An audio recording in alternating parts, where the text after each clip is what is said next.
Morning dear student, welcome to Chemzone chemistry classes. Class से जुड़ने के लिए हमारे चैनल को सब्सक्राइब कीजिए और अपने फ्रेंड्स को शेयर कीजिए।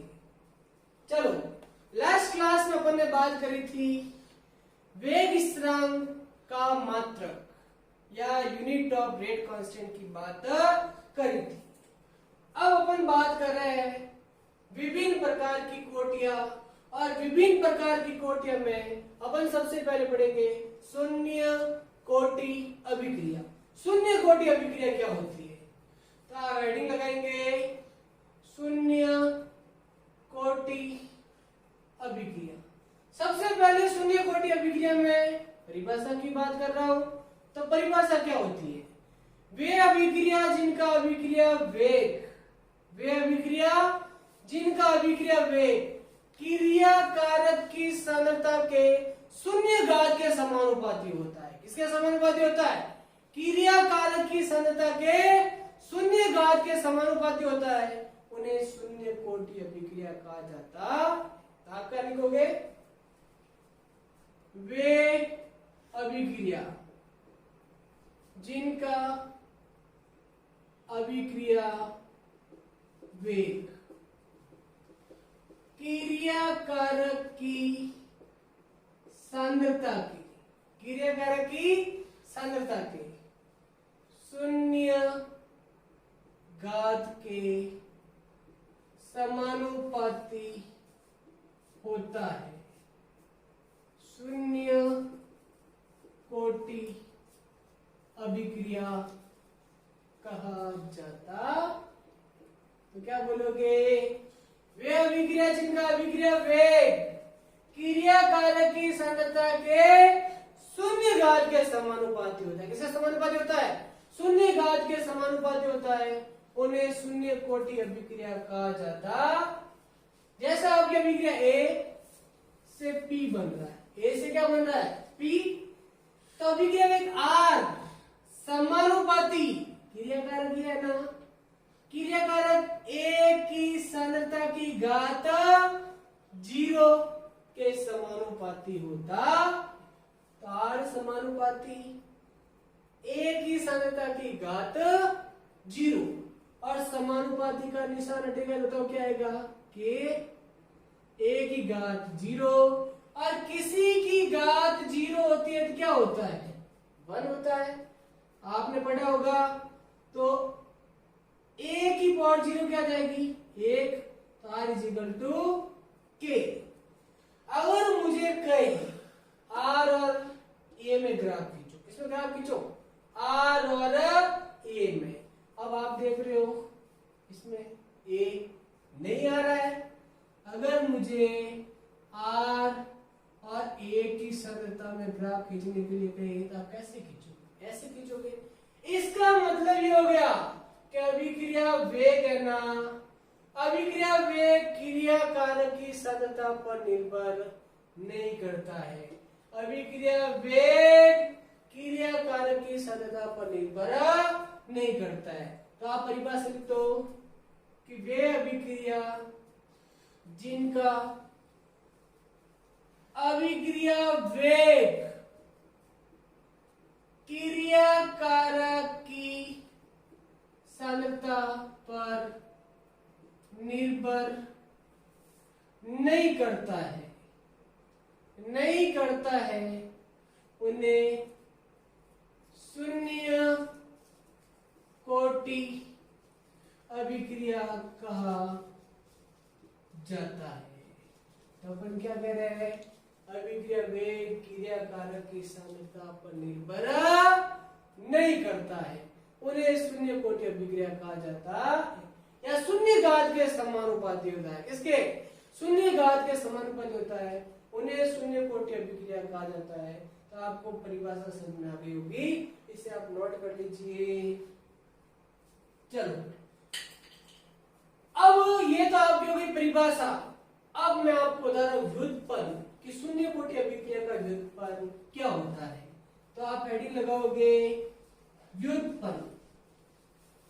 तो व्युत्पन्न अपन को करना है शून्य कोटि अभिक्रिया के लिए। तो व्युत्पन्न किस प्रकार से होगा।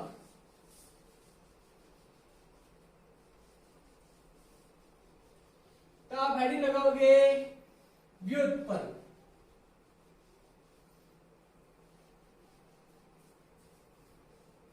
तो देखो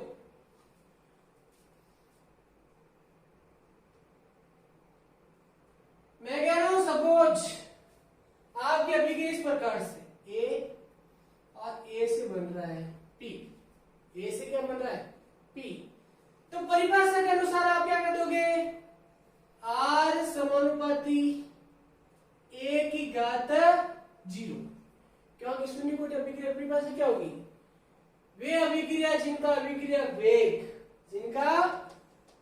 वेग क्रिया कारक की सांद्रता के शून्य घात के क्या होती है क्रिया कारक की सांद्रता के शून्य घात के समानुपाती होती है। तो परिभाषा के अनुसार आप ये लिख दोगे समानुपाती का निशान हटोगे तो क्या आएगा के ए की घात 0। अब बताओ आर की जगह क्या लिख सकते हो dx अपॉन dt। आर की जगह अपन क्या लिख सकते हैं dx अपॉन dt के a की घात 0। आई बात समझ। और किसी की और 0 होती है तो आंसर कितना होता है 1। तो आप क्या लिख दोगे dx upon dt is equal to के आप लिख दोगे। बताइए इसको इधर शिफ्ट करूंगा तो क्या आ जाएगा ये आपकी होगी इक्वेशन 1 कि dx इज इक्वल टू के डी। अब समीकरण 1 का समाकलन करने पर आपको समीकरण 1 का समाकलन करना है। लो समीकरण का 1 का समाकलन कीजिए। बताओ समाकलन कर सकते हो dx का क्या जाएगा x के बाहर आ जाएगा और dt का क्या जाएगा t और साथ में आएगा c। और c को बोला जाता है समाकलन स्थिरांक। c को क्या बोला जाता है समाकलन।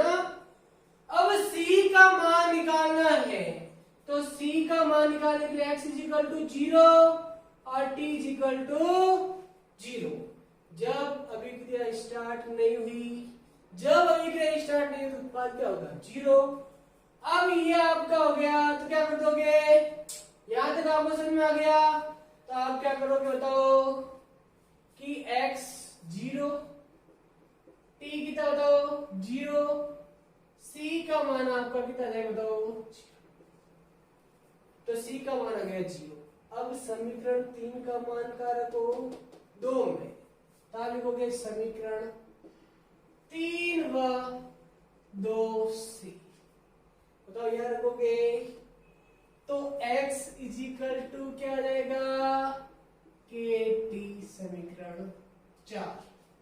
यही शून्य कोटि अभिक्रिया के लिए समाकलित समीकरण। या मैं इसको ये भी बोल सकता हूं जब मैं k को हटाऊंगा तो क्या आएगा समानुपाती का निशान आ जाएगा। या अपन ये भी कह सकते हैं कि समय बढ़ने के साथ उत्पाद की सांद्रता बढ़ती है।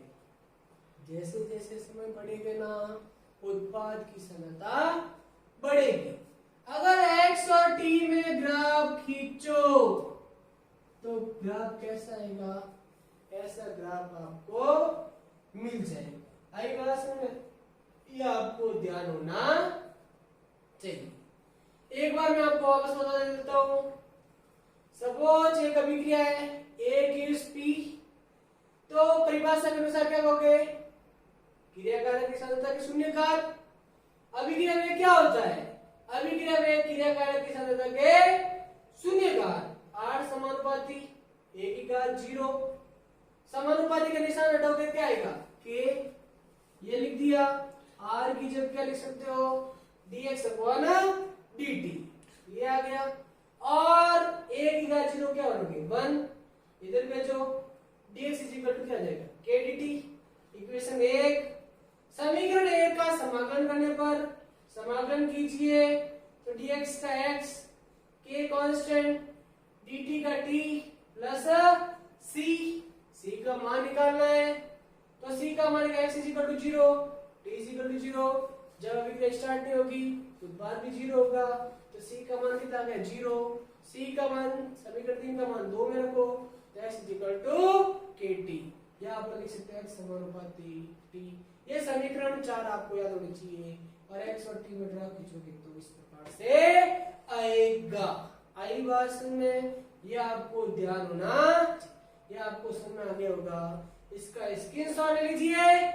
नेक्स्ट मैं आपको बताऊंगा हाफ लाइफ या अर्ध आयु। चलो, तो नेक्स्ट आपकी हेडिंग है अर्ध आयु। हाफ लाइफ निकालनी। क्या निकालनी? Half life. तो आप अर्ध आयु किस प्रकार से निकालोगे? हाफ लाइफ किस टाइप से निकालोगे? तो हाफ लाइफ में भी आपका समीकरण 4 काम आएगा। क्या काम आएगा? समीकरण 4 तो आपको हमेशा हमेशा याद होना चाहिए। तो पहले मैं आपको कह रहा हूं अर्ध आयु क्या होती है। तो अर्ध आयु क्या होती है? तो आप अर्ध आयु की परिभाषा लिखोगे, क्रिया कारक की सांद्रता के आधे विघटन में लगा समय। क्रिया कारक की सांद्रता के आधे विघटन में लगा समय अर्ध आयु कहलाता है। तो आप क्या लिखोगे? क्रिया कारक की सांद्रता के आधे विघटन में लगा समय अर्ध आयु कहलाता है। क्या कहलाता है? अर्ध आयु कहलाता है। कि क्रिया कारक की सांद्रता के आधे विघटन में लगा समय अर्ध आयु कहलाता। और अर्ध आयु को t 1/2 मतलब t हाफ से प्रदर्शित करते। किसे प्रदर्शित करते हैं?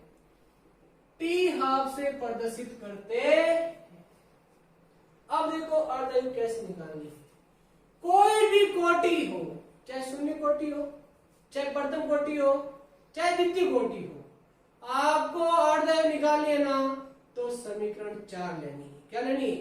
शून्य कोटि की अर्ध आयु निकालनी है तो शून्य कोटि की समीकरण 4 लोगे। प्रथम कोटि की निकालनी है तो प्रथम कोटि की समीकरण 4 लोगे।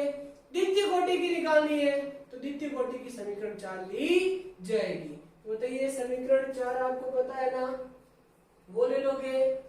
अब समीकरण 4 आपकी x इक्वल टू kt ये है। मैंने समीकरण 4 ली। अगर मैं आपको कहूं कि प्रारंभिक सांद्रता कितनी, तो प्रारंभिक सांद्रता a। प्रारंभिक सांद्रता कितनी? a।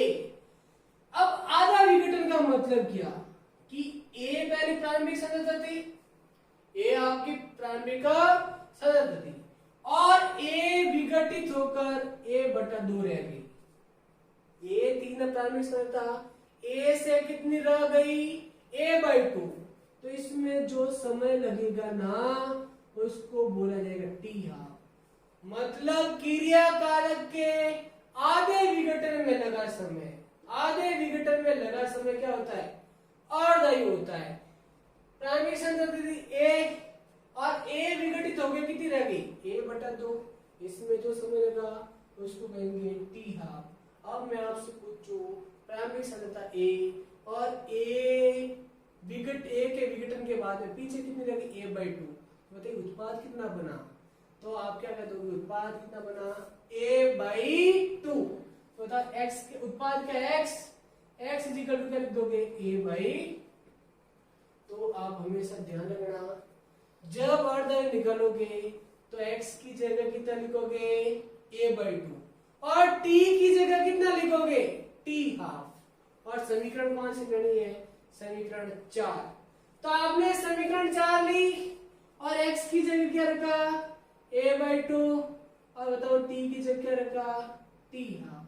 तो बताइए t half is equal to क्या हो जाएगा? a/2k। या मैं ये भी कह सकता हूं, बताओ t हाफ a के क्या होगा? समानुपाती। शून्य कोटि अभिक्रिया के लिए क्या लिखोगे?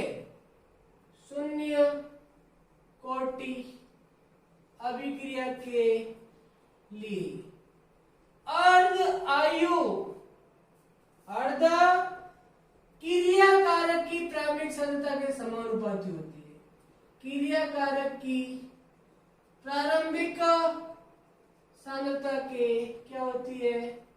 समानुपाती होती। बताओ शून्य कोटि के लिए अर्ध आयु का लिखोगे A/2K।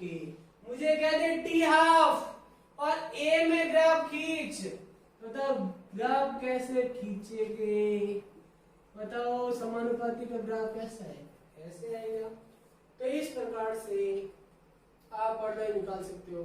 पहले अर्ध आयु की परिभाषा, क्रिया कारक की सांद्रता के आधे विघटन में लगा समय, आधे विघटन में लगा समय क्या कहलाता है? अर्ध आयु। समीकरण 4 हो गई। समीकरण 4 शून्य कोटि के लिए x = kT।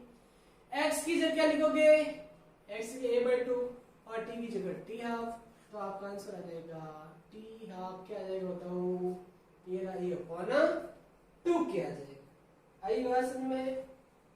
तो ये आपको समझ में आ गया होगा।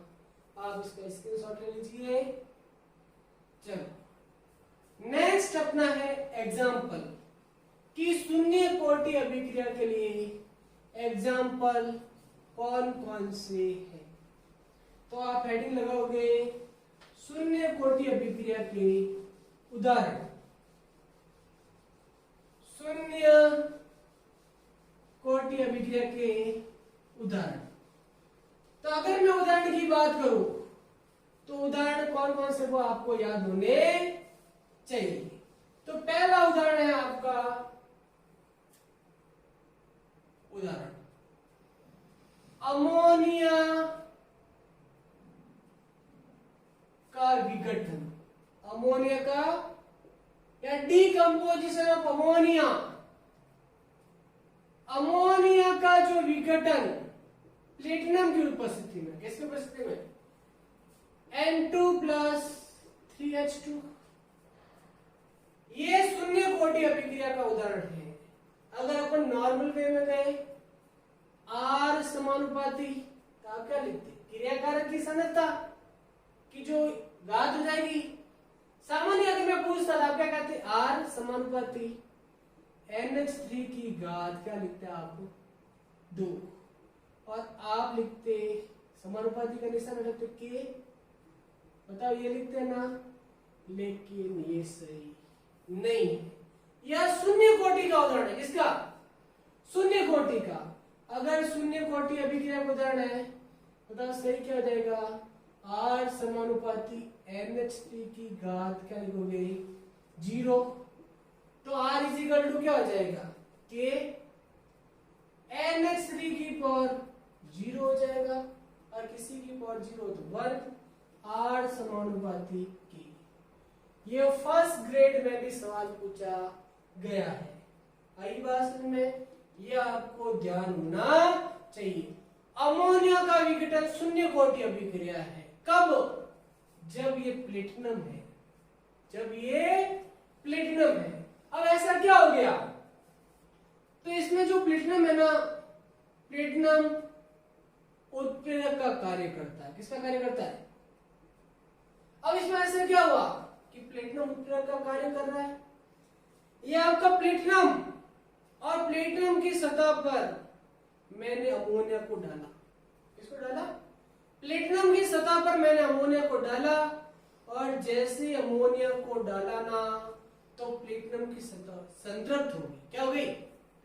मैंने जैसे प्लेटिनम की सतह पर अमोनिया को डाला तो अमोनिया की सतह सैचुरेट हो गई, संतृप्त हो गई। अब संतृप्त होने के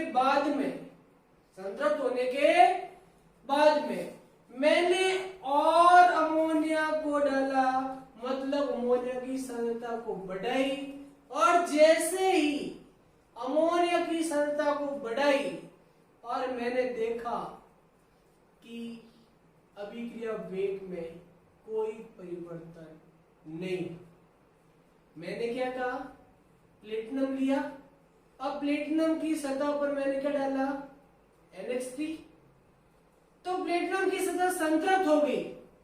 अब प्लेटिनम की सतह के संतृप्त होने के बाद में मैंने NH3 की सांद्रता को और बढ़ाया, और सांद्रता को और बढ़ाया, तो अभिक्रिया वेग में कोई परिवर्तन नहीं हुआ।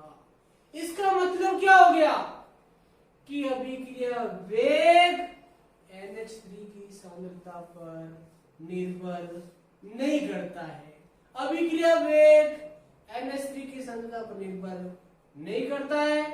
अब मुझे बताइए, अगर अभिक्रिया वेग सांद्रता पर निर्भर नहीं करेगा तो कौन सी कोटि हुई, शून्य कोटि। इसलिए अपन कहते हैं शून्य कोटि का उदाहरण। क्या लिखोगे, प्लेटिनम उत्प्रेरक का कार्य करता है,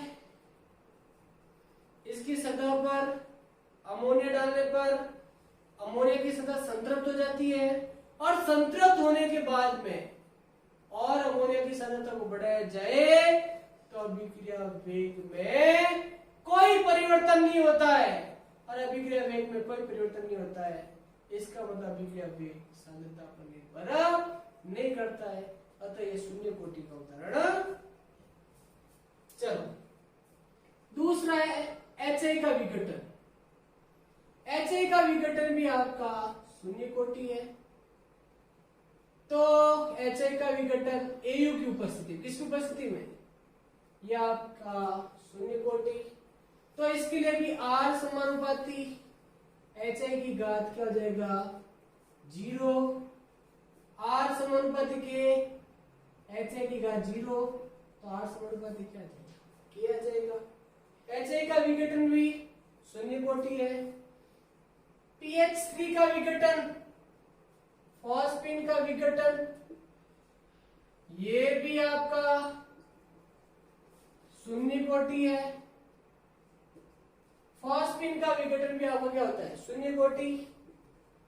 चौथा example H2 plus I2 gives, नहीं, H2 plus Cl2 gives HCl, HNO, ये भी आपका शून्य कोटि का उदाहरण।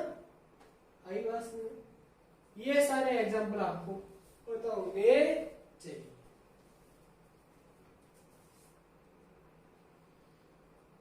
तो ये आपको समझ में आ गया होगा। शून्य कोटि अभिक्रिया की मैंने सबसे पहले परिभाषा बताई, फिर मैंने आपको व्युत्पन्न बताया, फिर मैंने आपको अर्धवायु बताई, और उदाहरण की बात करी। अब इसके बाद में आपका आता है प्रथम कोटि अभिक्रिया। अब प्रथम कोटि अभिक्रिया क्या होती है, परिभाषा की बात करेंगे, व्युत्पन्न की बात करेंगे, अर्धवायु की बात करेंगे, और इसके बाद में इसके एग्जाम्पल की बात की जाएगी, और इसके न्यूमेरिकल क्वेश्चन की बात की जाएगी, जिनको अपन पढ़ेंगे नेक्स्ट क्लास में। Thank you.